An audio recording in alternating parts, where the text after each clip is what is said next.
काय मग मंडळी, झाली ना लहानपणीची आठवण? तुम्ही तुमच्या लहानपणी बर्फाचा गोळा तर खाल्लाच असेल, अजूनही खात असाल, मीही खाते. पण हल्लीच्या आयांचं कसं आहे ना, की मुलांना घरचंच द्यायचं असतं. तसं तर बाहेरचं चांगलंही नसतं. मग तोच गोळा आपण घरच्या घरी आणि तेही फळांपासून बनवलं तर किती चांगलं. चला तर आज मी तुम्हाला बनवून दाखवते मस्त असा गोळा. आता बाजारात खूप छान अशी द्राक्ष आलेली आहेत.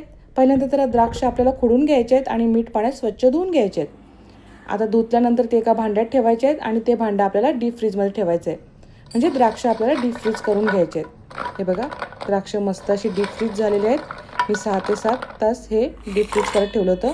आता मिक्सरच्या भांड्यात आपल्याला ही द्राक्ष टाकायचे आहेत. त्याच्यामध्ये 4-5 पुदिन्याची पानं, थोडंसं आपल्याला लाल तिखट घालायचं आहे, मी आगरी मसाला घातलेला आहे, थोडंसं मीठ घालायचं आहे. आता आपल्याला हे मिक्सरमध्ये फिरवून घ्यायचं आहे. आता कोणत्याही कपामध्ये किंवा मोल्डमध्ये आपल्याला हे भरून घ्यायचं आहे. आपण असंही खाऊ शकतो, पण असं जर प्रेझेंट करून दिलं तर मुलांनाही आवडतं. मुलंच का, आपणही खाऊ शकतो. हे बघा, आपल्याला हे डिमोल्ड करून घ्यायचं आहे. नंतर एका फोर्कच्या साहाय्याने मी छान अशी डिझाईन तयार केलेली आहे. आता याच्यावर वरून आपल्याला घालायचं आहे मस्त असं लाल तिखट. मी आगरी मसालाच घातलेला आहे. छान असं तो याच्यावरती भुरभुरायचा आहे. चवीला खूप छान लागतो. आपण चाट मसालाही वापरू शकतो. आणि थोडंसं मी मीठ घातलेलं आहे.